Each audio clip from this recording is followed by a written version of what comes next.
Had to go away to the other side of the room to retrieve Lee Garlock, KD4RE, and he has something very interesting. I'll let him talk about it. Here you go, Lee.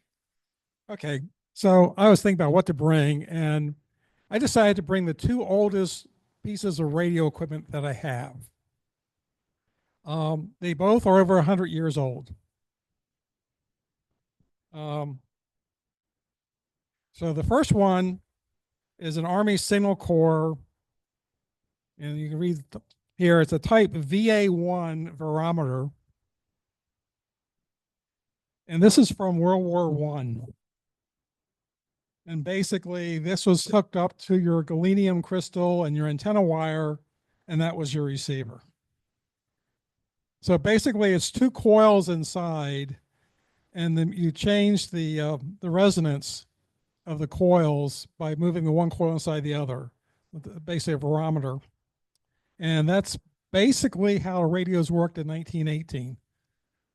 And originally had a little piece of glass in here, and you would look through the glass, and there's a brass tuned rod in there, and they would tell you how far in or out it was for your tuning adjustment. So that's kind of the oldest piece of radio gear that I've ever run across. Okay, the second one is from 1924, early 1924. And this is a Crosley Model 51 radio. And just a little bit about Crosley. They were probably the premier radio company back in the early 1920s.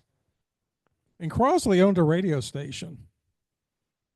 Its call sign is WLW, for those of you who don't know. In 1930s, WLW was running, they were a clear channel, they were running 500,000 watts,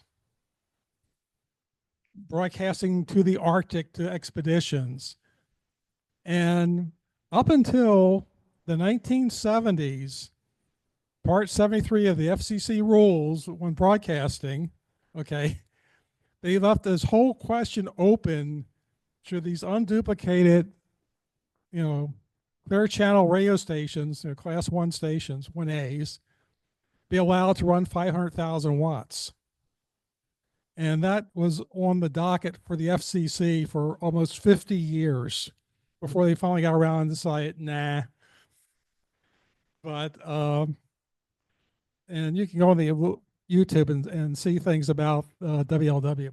But Crosley Radio, they kind of put the radio stations on the air with the high power to help sell their radios. So this was very early on in broadcasting, and we're getting down here right after KDKA went on the air. All right, thank you, Lee.